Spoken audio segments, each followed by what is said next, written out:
Stāsts sākās ar to, kad Mozus miera ar viņu, kad Dievs viņu sūtīja ar pravietojumu un vēsti. Dievs viņam pie Tūra kalna parādīja savu brīnumu. Viens no tiem bija Nojas brīnums. Dievs teica, met to ak Mozus, tad viņš to meta un tā pārvērtās par dzīvu čūsku, kas kustējās. Toreiz tā bija neliela čūska, lai Mozus pierastu pie brīnuma un nebijās. Tas bija sagatavošanas posms, pirms viņš sastapās ar faraonu.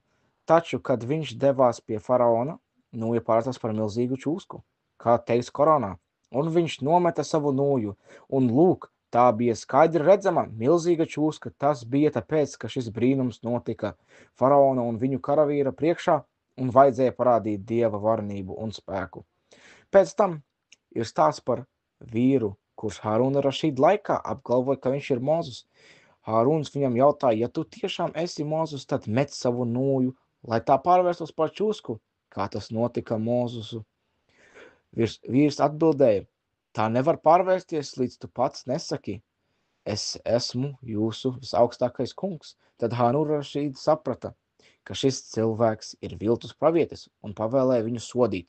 Morāla no šī stāsta ir tāda, ka tie, kas mūsdienās apgalvo, ka viņi ir pravieši, nav jāklausās un nav jātic, pat ja viņi cenšas pārliecināt ar maldinošiem argumentiem, jo pravietojums ir noslēgts ar Muhammad s.a.w. mieru un svētību ar viņu.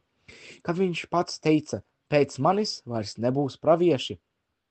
Tātad šī stāsta būtība ir, nevajadzētu klausīties nepatiesībās runātājus un tos, kas apgalvo, ka ir pravieši, jo patiesībā ir skaidra, un pravietojums jau ir noslēgts.